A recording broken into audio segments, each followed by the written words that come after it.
Assalamualaikum warahmatullahi wabarakatuh. Apa kabar semuanya?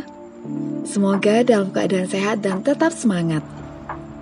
Kali ini, kami dari kelompok 2 akan mempresentasikan tugas kewirausahaan dengan tema pentingnya kewirausahaan dalam ekonomi. Baik, sebelumnya kami ucapkan terima kasih kepada Ibu Nurul Hidayati selaku dosen yang mengajarkan mata kuliah kewirausahaan di Stikes Surabaya.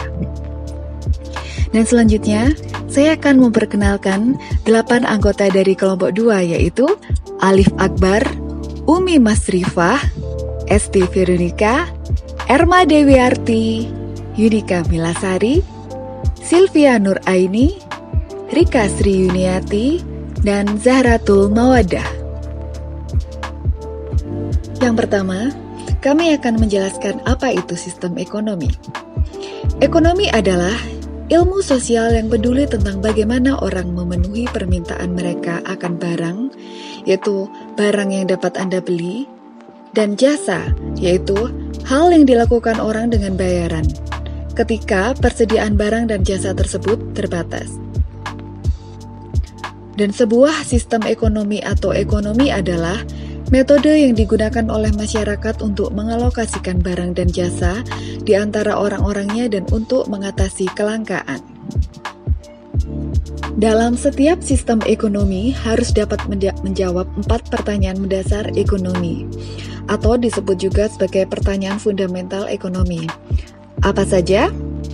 Yang pertama yaitu, barang dan jasa apa yang diproduksi? Kemudian, berapa jumlah barang dan jasa yang diproduksi? Yang ketiga, bagaimana barang dan jasa diproduksi? Dan terakhir, untuk siapa barang dan jasa diproduksi? Baik teman-teman, saya Rika. Saya akan melanjutkan menjelaskan slide selanjutnya. Jenis sistem ekonomi, yang pertama ada sistem ekonomi komando, yaitu pemerintah memiliki atau mengelola sumber daya dan bisnis negara. Pemerintah juga mengendalikan apa yang diproduksi, pemasok, berapa banyak yang diproduksi, dan bagaimana diproduksinya.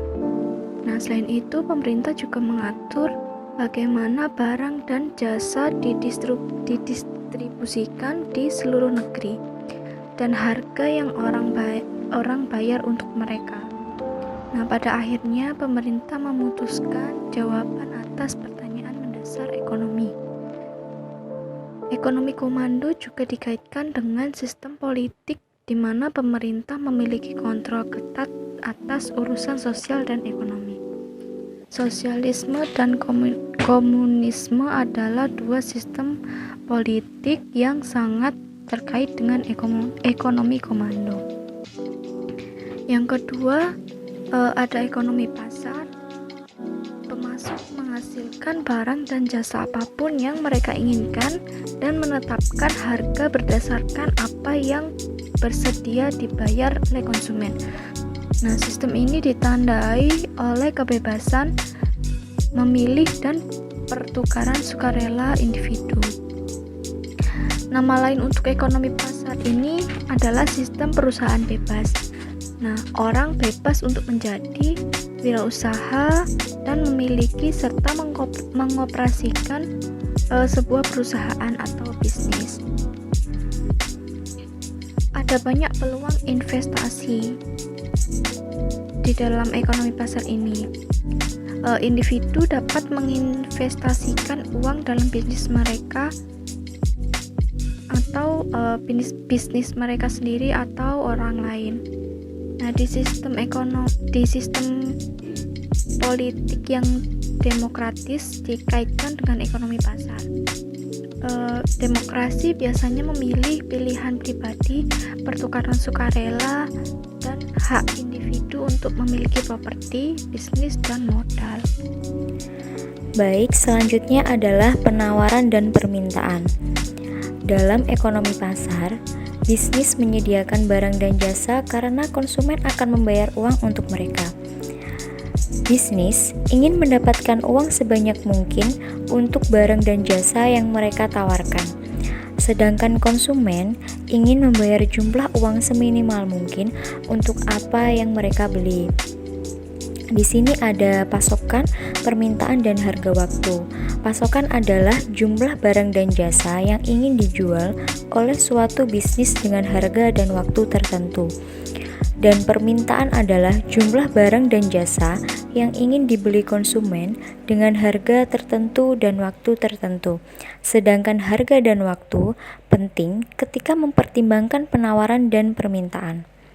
Dalam ekonomi pasar, harga barang atau produk atau jasa tertentu ditentukan oleh penawaran dan permintaan. Selanjutnya yaitu kurva penawaran dan permintaan. Yang pertama yaitu kurva penawaran. Sebuah kurva penawaran pada grafik menunjukkan jumlah produk atau jasa layanan yang bersedia dijual oleh pemasok dengan kisaran harga selama periode waktu tertentu. Jadi grafik di bawah ini menunjukkan kurva penawaran sebuah hubungan kuantitas dan harga yang dapat diterima oleh pemasok. Untuk kuantitas ditunjukkan pada sumbu X dan harga ditampilkan pada sumbu Y. Pemasok bersedia memberikan lebih banyak ketika harga naik dan berkurang seiring dengan penurunan. Selanjutnya yaitu yang kedua, kurva permintaan. Sebuah kurva permintaan pada grafik menunjukkan jumlah produk atau jasa layanan yang bersedia dibeli oleh konsumen dengan kisaran harga selama periode waktu tertentu. Jadi kurva di atas menunjukkan hubungan kuantitas dan harga yang dapat diterima oleh konsumen. Kuantitas ditampilkan pada sumbu X dan harga ditampilkan pada sumbu Y. Konsumen bersedia membeli lebih banyak produk dengan harga lebih murah daripada harga yang lebih tinggi.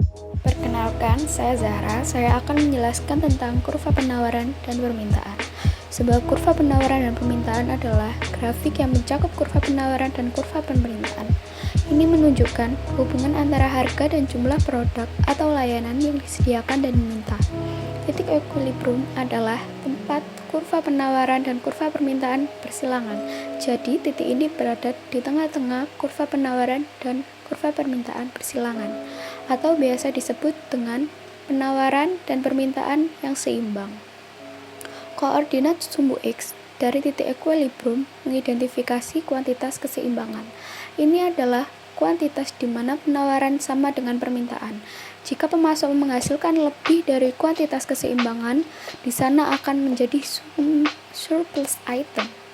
Untuk menjual barang surplus, pemasok harus menurunkan harganya. Jika pemasok menghasilkan kurang dari jumlah keseimbangan, akan ada kekurangan item dan permintaan tidak akan terpenuhi. Koordinat sumbu Y dari titik equilibrium mengidentifikasi harga keseimbangan. Ini adalah harga di mana penawaran sama dengan permintaan dan merupakan harga yang bersedia dibayar oleh pembeli dan pemasok mau menerima. Kurva penawaran dan permintaan adalah salah satu alat yang digunakan pengusaha untuk menentukan harga yang dikenakan untuk barang dan jasa mereka. Terima kasih. Slide berikutnya menerangkan tentang persaingan dalam ekonomi pasar. Persaingan yang terjadi dalam ekonomi pasar ini biasanya antara pemasok dan persaingan antara konsumen. Persaingan antara pemasok akan mendorong harga menjadi lebih rendah. Sedangkan persaingan antara konsumen atau pembeli menjadikan harga menjadi naik, karena mereka berebut untuk mendapatkan barang yang diinginkan. Persaingan antar pemasok ini juga memicu terjadinya persaingan yang bisa mendorong adanya inovasi dan variasi. Pengusaha menggunakan kepintaran dan keterampilan mereka untuk mengungguli pesaingnya. Secara khusus, pengusaha mencari cara untuk menghindari persaingan hanya berdasarkan harga. Mereka biasanya menawarkan produk baru yang berbeda dan memastikan bahwa produk yang mereka miliki ini memiliki keunggulan yang berbeda dibandingkan dengan produk dari perusahaan lain. Sedangkan pada persaingan pembeli, biasanya pelanggan bersedia membayar yang lebih tinggi, sehingga pemasok mengenakan biaya yang lebih banyak. Persaingan di antara konsumen ini untuk produk yang sama atau serupa menjadikan harga naik di dalam ekonomi pasar. Next, motif keuntungan. Motif keuntungan adalah insentif yang mendorong pengusaha untuk mengambil risiko bisnis dengan harapan menghasilkan keuntungan. Meskipun laba adalah insentif yang kuat, itu bukan satu-satunya tujuan yang memotivasi wirausahawan. Dalam beberapa tahun terakhir, selain keuntungan, bisnis juga mulai fokus pada dampak sosial dan lingkungan yang mereka miliki. Beberapa pengusaha menyebut pendekatan ini sebagai gaya bisnis manusia, planet, dan laba. Next, ekonomi satu unit. Ekonomi satu unit adalah perhitungan keuntungan atau kerugian untuk setiap unit penjualan yang dilakukan oleh suatu bisnis. Ekonomi satu unit adalah perbedaan antara harga jual dan biaya untuk pengusaha. Dapat dihitung dengan rumus harga jual dikurangi biaya sama dengan untung atau rugi. Cara lain untuk melihat keuntungan adalah sebagai persentase dari harga jual. Perhitungan ini memberitahu seorang pengusaha persentase keuntungan berdasarkan penjualan. Rumusnya adalah keuntungan dibagi harga jual dikali 100 sama dengan persentase dari keuntungan tersebut. Organisasi nirlaba merupakan organisasi non-profit, bukan organisasi pemerintah. Uang masuk ke organisasi nirlaba dari sumbangan, hibah pemerintah, atau penjualan barang dan jasa kepada konsumen. Setiap keuntungan yang dihasilkan oleh organisasi nirlaba harus secara hukum digunakan untuk mendukung misi sosial organisasi. Ekonomi global merupakan kegiatan ekonomi secara global, peredaran barang dan jasa di seluruh dunia, yang terdiri dari 2 poin, yaitu ekspor dan impor, di mana pengertian ekspor sendiri merupakan aktivitas bisnis di mana barang atau jasa dikirim dari suatu negara dan dijual kepada konsumen asing. Sedangkan untuk impor merupakan aktivitas di mana barang dan jasa dibawa masuk ke dalam negeri.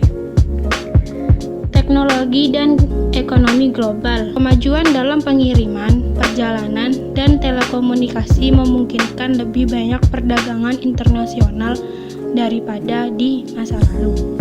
Oke, selanjutnya yaitu antara pengusaha dan perdagangan internasional.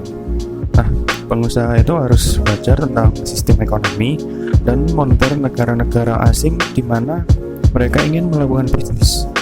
Mereka juga harus belajar tentang peraturan pemerintah terkait ekspor dan impor.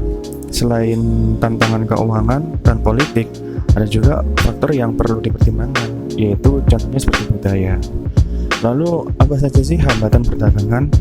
Hambatan perdagangan adalah pembatasan pemerintah terhadap perdagangan internasional. Yang paling umum itu biasanya tarif dan kuota untuk impor. Nah, tarif sendiri itu adalah biaya, mirip dengan pajak, bahwa importir harus membayar barang yang mereka impor. Kalau kuota itu seperti jumlah batasan produk yang dapat diimpor ke suatu negara. Terima kasih semuanya sudah melihat dan mendengarkan apa yang kami presentasikan tentang kewirausahaan. Kami dari kelompok 2 mengucapkan terima kasih sebanyak-banyaknya. Wassalamualaikum warahmatullahi wabarakatuh.